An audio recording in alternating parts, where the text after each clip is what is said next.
Hey everybody, welcome to the Hatch Family Hustle. Today we're going to go over different car buying rules or strategies. I have a Honda Civic '06, and we've been dealing with the oil leak issue for about, I don't know, 3 to 4 weeks. And it's got me thinking, we're going to probably have to get a new car here within the next couple of years. So think it'd be a good time to review different car buying strategies so that when we buy a car, we make the right decision, and we're thinking about it logically and financially rather than just emotionally. So today's episode is just going to be about a few. We're going to go over a few different car buying strategies and then figure out which one is the best one for our situation. So let's get into it. So first, I kind of want to just go over car buying data. So as you can see, average car loan amount in 2025 about $40,000 with an average term of 69 months. So that's, do the math. So 69, 12, yeah, almost 6 years. It's crazy. 6 years for a car loan. It seems like they're just getting longer and longer, which is insane. But yeah, 41,000 average car loan amount. Yeah, I this is what we're hoping to avoid, but I know I've seen like a lot of TikToks and shorts on YouTube where it just seems like the value, like the monthly payments at this point are just getting outrageous. And I mean, if you think about it, it kind of makes sense because a lot of people they don't go really prepared about what they want. They just show up and they see a brand new shiny car, and they get emotional a little bit. They can see themselves driving the car and the salesman, and it's playing on that, and so get locked into these expensive cars, brand new cars. Um, and at the moment it feels good, and then those payments start rolling in, and it changes things a little bit. But um, yeah, we're hoping to avoid this when we have to buy our car. So let's jump into the first strategy that I laid out here. So the first one is just Dave Ramsey, OG, got me into personal finance, but his car buying strategies are pretty vague. They're not. There's not. They don't. He doesn't have a specific um, rules, I guess, except for a couple. Let's see. So he's basically just pay cash. He's very against debt, so of course he's gonna want you to pay cash for the car. Buy used, not new. Set a budget, avoid leasing, do your research, negotiate, consider practical needs, and avoid extras. So I think a lot of this is pretty basic. Not really any mathematical or not really any specific calculations here. But I know he does have a couple. So let's see. He does have a couple rules when it comes to how much you can afford. So basically, he doesn't want you buying a new car unless your net worth is over $1 million. So we're not there yet, but basically, he's saying we can't buy a new car yet. So it's going to be used. I mean, we were already thinking used. Didn't really want to buy a new car, like a actual brand new car. Obviously, we need a new car, but not a brand new car. Um, and also another rule is it the total value of your vehicle shouldn't be more than half your income. So I make about 102,000, so half of that would be 51,000. So basically, the car needs to be valued at less than $51,000, and our budget is way under that. Our budget is 15,000, so we're good there too. Um, but basically, his reasoning is he just doesn't want too much money tied up in something that depreciates, which makes sense. Cars depreciate very quickly as soon as you drive it off the lot. So I think his outline is it makes sense. Now let's jump to a different rule set here. So this is the 20-40-10 rule by Humphrey Yang. Um, he's saying you should aim for 20% down payment, 4-year loan term, and keep and keep the cost basically under 10% of your income. So this one's a little bit more mathematical and gives you actual percentages and everything. So it's a little bit more detailed and allows you to actually like calculate your different values and everything.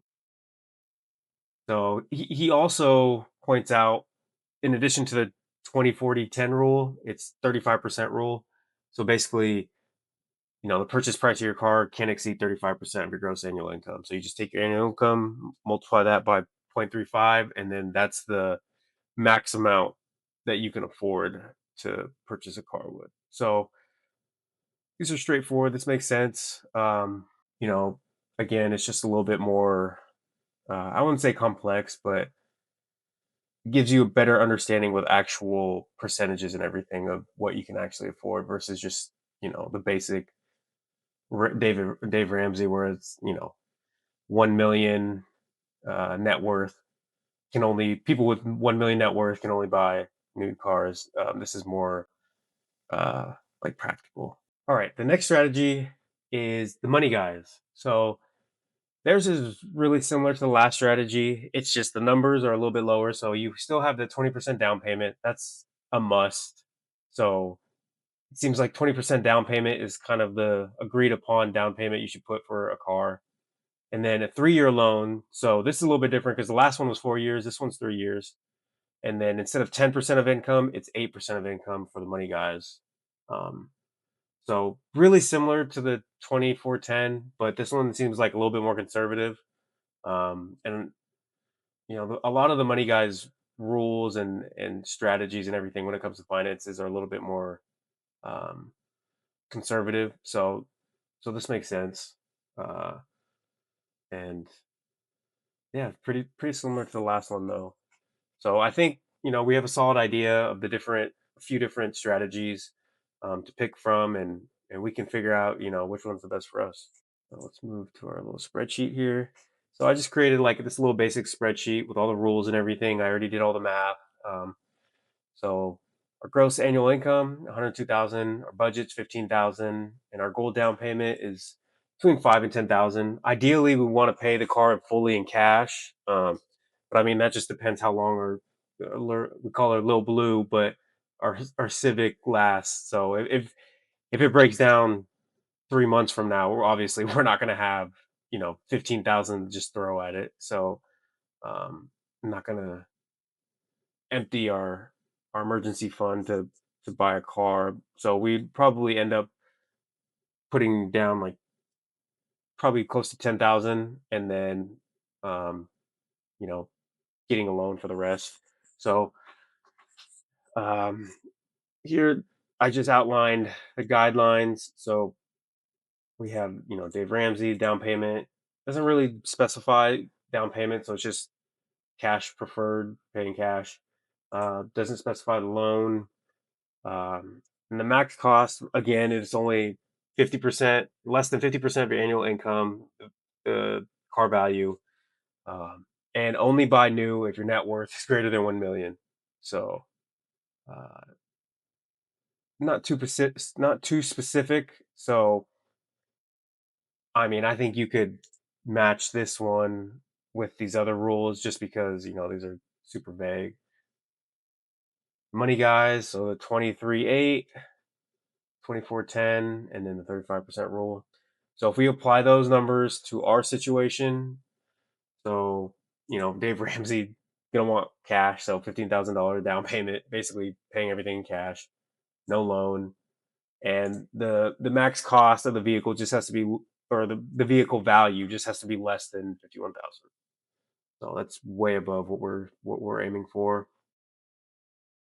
And for the money guys, 20% down on a $15,000 car is $3,000, and then the 3-year loan, and then our max monthly payment has to be below 680. So we're gonna have to figure out that between the down payment and the loan, figure out if we need to increase the down payment to get that payment lower or what. But yeah, 680 is the monthly max. And then Humphrey Yang, so his again, 20% down, $3,000, 4-year loan, and that max monthly cost is a little bit more at $850, which is 10% instead of the eight. So about $170 extra. Um, so yeah, and then the 35% rule.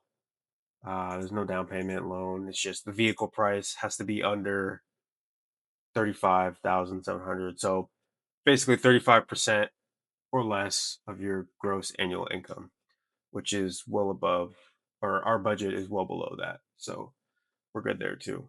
So really, I'm thinking it comes down to the 23.8 and the 24.10.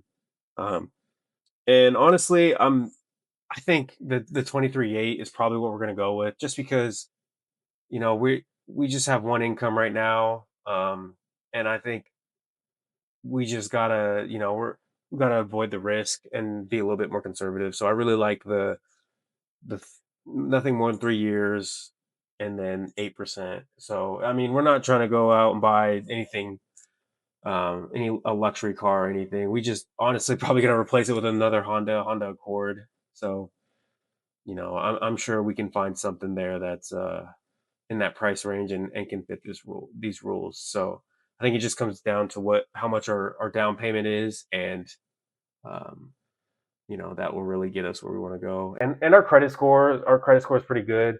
I mean, with that plus a solid down payment, I mean, we should be able to get the numbers where we need them. So I think it might be a good idea too, just to take a peek and just see what the prices are currently for what we're looking for. Again, we're just looking for something durable. So either Toyota, Honda, like a Camry, um, or an Accord, a sedan. It's got to be able to fit two car seats in the back, have a little bit of space at least, but it's also going to be my car that I commute to work. So I'm driving a little ways for work. So it's got to be something that's decent on gas, and just something that's going to last, low maintenance costs, just reliable. So here's cars.com. Um,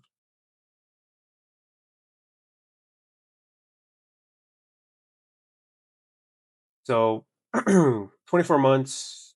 Here, let's see. Let's start with 36. So 36, saying we can afford about $7,000 car with $300 a month max monthly payment, which is pretty good. So curious, what is this? What happens if we switch this to 10,000? So yeah, so we can afford a little bit more. So you can see how if you adjust the down payment, it kind of that number fluctuates. So obviously, the higher the down payment, the more it's going to say you can afford. So let's go back to eight.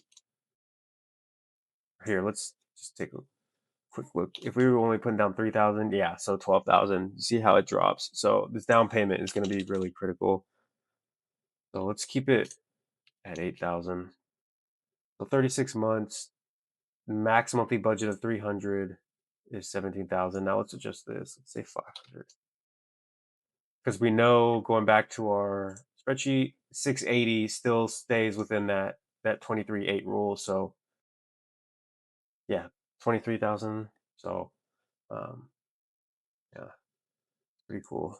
So, but a 300, if we had to lead or finance, and if we were able to pay it all in cash, I think 300 is reasonable, um, and it would be paid off within 3 years. So this is good. And honestly, like 14.6, I mean that's pretty good in 2 years. So this is definitely within our range, within our budget. Um, so this is looking good. Let's see what cars are actually in budget. So let's go.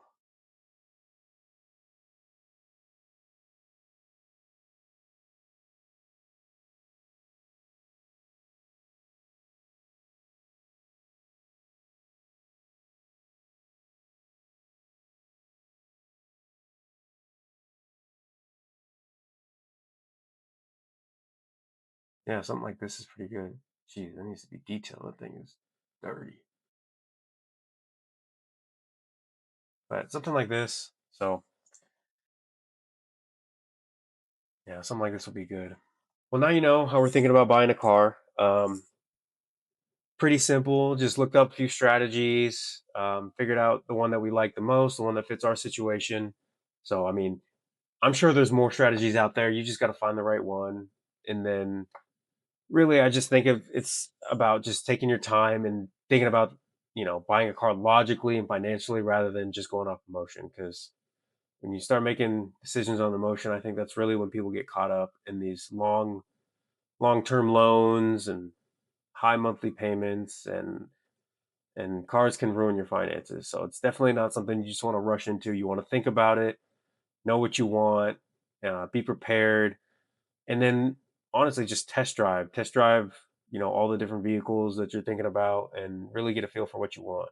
Um, so hopefully this was helpful. If you find content like this helpful, feel free to subscribe, join our journey, and follow us from you know a young family of four as we build our net worth and build to financial freedom. So thanks for watching, and we'll see you in the next episode.